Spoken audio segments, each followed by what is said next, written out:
Hi class, and welcome to Module 4. Module 4 is going to get into more of the savings accounts, saving plans, and things that we should be actually identifying that's going to take us into the future with a solid financial future, hopefully. Last week, which was Chapter 3 in Module 3, we talked about taxation, representation, we talked about tax laws, we talked about tax brackets, we talked about how to make sure that your financial planning includes tax planning. That was a really, really valuable chapter. And I think something that you should have walked away with is understanding what your tax bracket is. Me, I know I'm 24%. 24% means I got to pay 24% of my taxable income. And we talked about that.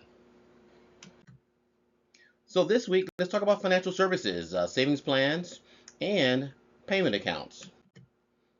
We're going to identify commonly used financial services. We'll get into comparing the typical financial institutions, which will be banks, credit unions, et cetera, et cetera. We will assess various, I should say, types of savings plans, and we'll evaluate the different types of payment methods. So, planning for your use of financial services, you want to find out what you're going to get back. What are you going to get for putting your money into a credit union and or a bank? Do they offer CDs? Do they offer, let's say, no fee ATM and so forth? Do they give you money back when you use an ATM that's not part of their institution? So in recent years, banking has changed a great deal. I am still a brick and mortar guy. I want to go in and see my um, teller and just say hello. And I want to be able to say, hey, put 1,000 in my savings and move 200 in my checking account. Hey, can you double check on my CD and blah, blah, blah, blah, blah. I don't want to be online. I have to be, but I don't want to be. So from talking to humans is something I'm so accustomed to connecting with video tellers. I don't like that sometimes when they say, hey, we've got an AI that can answer all your questions and let's go ahead and transfer you over to. No, no, I want to talk to a person. Verizon's good about that. Oh my goodness, you get connecting with Verizon and you automatically get all the people from all over the planet talking to you about your services. So, from writing a check, I have a assignment in our class and it's about check writing. We still have to be able to write checks and write it down in our ledgers and understand, how a check will bounce. Everyone's like, oh, a bounce check, what is that? It's not ancient anymore. That still happens behind the scenes because people don't understand what writing checks are all about. Also, get into talk about deposit slips.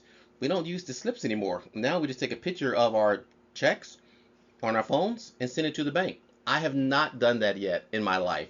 I will still go into the bank and say, hey, got this check from such and such. Can you put it in my savings account or my checking account? I just don't feel comfortable still. Now, I'm old school. You're new school. A lot of my students are in their 20s. So you're used to that. You're not used to having to go into the bank. People don't even want to go deal with the bank. Me, I go there because I want to build relationships. I want to talk to the bank manager. If something comes up, I want them to know who Kevin Austin is.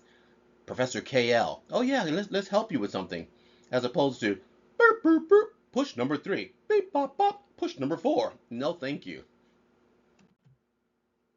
Financial institution and banking services, they're a little bit different.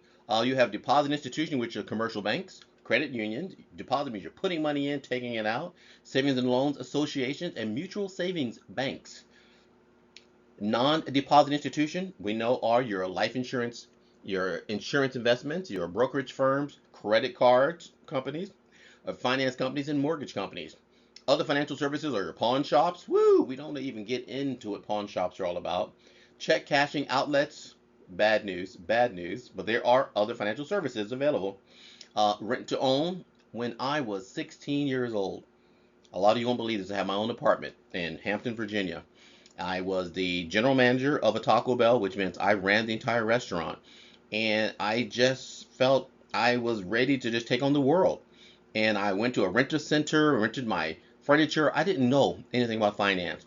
So I'm renting this TV for like $400 every 2 weeks or some crazy amount when the whole TV itself probably didn't cost but $1,000. So be careful when you are young, okay, and you're going out on your own. Ask someone who's been around the block a few questions about it. And also, car title loan companies. Again, I can probably be the witness to all of these little schemes. Is you get to the point where you own your car, you've paid the monthly payments, but now you're a little bit down on your luck financially. And you're like, oh, I need some more money somehow. And they, oh, guess what? We have a tax title car loan, organization that will give you money on the value of your car. You get to keep your car because you got to drive back and forth to work anyway. So hello, you have to keep the car.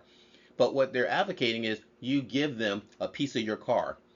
And sure, they'll give you the money, but it is considered a title loan. So say, for example, you don't pay that loan back. They come and take your car. Car title loans, they're not the way to go. Non-bank financial services providers or retail stores, of course, online, mobile banking, online payment services, PayPal.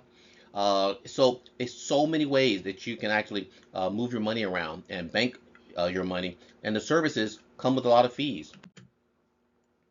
It's so important to understand that these fees that they actually have, sometimes they actually can waive those fees.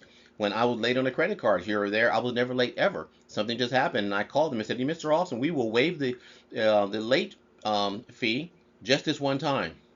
They can do it every time if you call them. You just have to reach out. I called one time because my credit card, I didn't like the interest rate, and I was threatening to cut it up and just pay it off and close the account. They said, Mr. Austin, you just have to ask us if you want something lower than 19%. I'm like, yes. You have anything lower? Well, yes, sir. You're a valued customer. We'll give you 16.5%. I'm like, wow. All I had to do was ask. Yes, most people don't know to ask us that. We value you as a client. Wow. So managing daily money needs basically is frequent mistakes when managing current cash needs include the following: overspending. If I don't have it in my wallet in terms of cash, I don't spend. I don't carry my credit cards. I may carry of course, I carry my debit card in case I need gas and so forth, but I'm not carrying the credit cards. Having insufficient funds. I never have insufficient funds because I always keep, not bragging, but at least 5,000 or 6,000 in my saving account because that's my emergency cash. You should always have emergency cash available to you.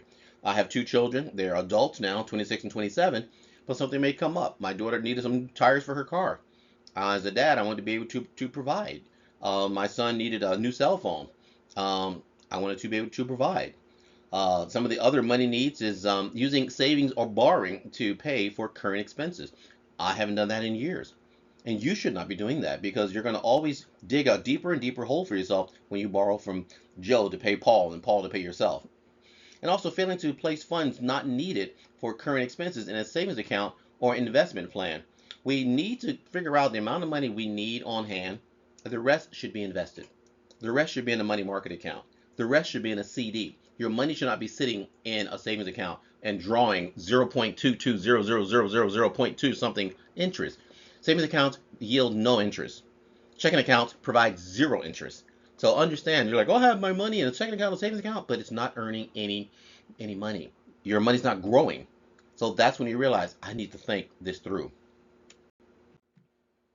Source of quick cash, we know. You could liquidate your savings, savings accounts, mutual funds, other investments. You could borrow credit cards, cash advances, or personal loans. That's a source of quick cash, but that is also going to get you deeper and deeper in debt. It's going to dig a deeper and deeper hole for you. So if at all costs, try not to borrow money, try not to use your credit cards. And here's my motto. Every Christmas, I spend a little bit on my credit cards for my kids and loved ones and so forth. And Christmas is over, I freeze my credit cards. I have at least 5 credit cards. I freeze them all the way until July. That's a testament to myself as to whether or not I need those credit cards. Can you believe from December all the way through July, I don't need those credit cards. I don't need to use those credit cards. And the credit card company, of course, are going to call you, and they called me several times. Mr. Austin, you realize your cards are still frozen? Did you lose them or something? Are they stolen? Do you have the card in your possession? I'm like, yes, yes, and yes, I have the cards. Oh, well, how come you're not using them? Because I'm trying to be a wise consumer. I don't need to use the cards right now. Credit card companies don't make money unless you use their credit cards. And when your balance keeps going up and up and up, you'll take that debt to your grave. That's the financial institutions, financial services that are available to you is savings, provides a safe storage for funds for the future. The reason they have the savings is because they don't want you to keep it in your home.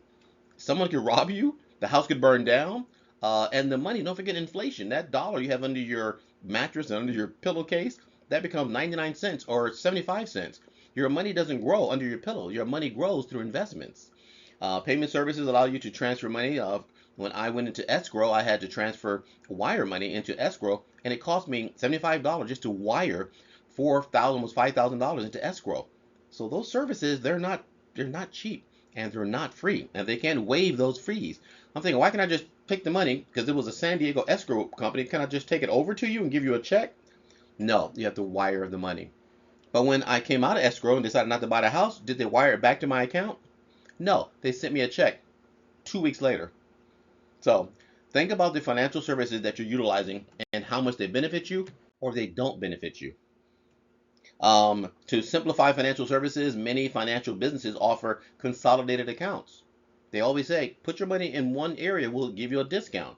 Um, an assessment management account basically is cash management accounts provided a complete financial services provide for a single fee. They can charge you one fee to manage all of your several different accounts, from your CDs to your IRAs to whatever else you have in investments and your own personal savings account, checking accounts. That's what the management account does. Online and mobile banking. A lot of people are shifting to online because of AI and it's convenient. But don't forget, if it's online, that means there's no human element attached to it. You can't call someone and say, hey, I have a check that shouldn't be going out. I wrote it to this person and there's a fraudulent person. Can I get that money back? Wow, good luck. I had a student and she had almost everything taken out of her bank account because she used that Chime, Chime. And she's like, I use it because I get paid earlier, like 2 or 3 days earlier than anyone else. Yeah, but you know what the risk is? You don't know who those people are behind that computer screen. You don't know who the people are that you're giving the information to. And now the AI and the frauders, they are so professional. You think you're talking to your bank. You think you're talking to someone who is basically, let's say, a fraud specialist. She gave us the whole story in our class, and she said that she talked to people, she talked to the person. They said, "Ma'am, your account number is associated with a fraudulent, that money laundering scheme." It was so much that she was involved with. It's only about say $1,200, but she is a single parent with 3 kids. She didn't have time to chase that $1,200 down. She needed it today. About a month and a half later, she finally got it. But those are the moments you realize, do you want to stay with the brick and mortar? Do you want to stay with something you can walk in to and say, excuse me, can you stop all of the transactions? I'm Kevin Austin, this is my account. Or do you want to go online and wing it with people who you never ever met? So you got to be very, very savvy.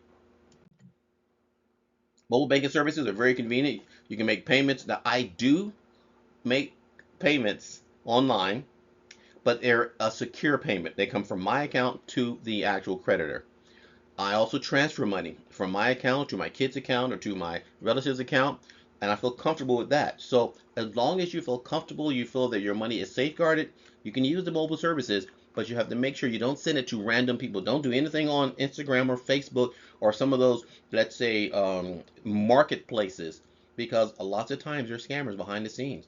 And you'll see that. Watch Instagram and watch some of the fraud. You can even Google it, on your computer and say the latest fraud or the latest schemes, the latest money schemes, and they'll tell you, and that'll give you kind of an awareness as to how people are now trying to scam money out of you.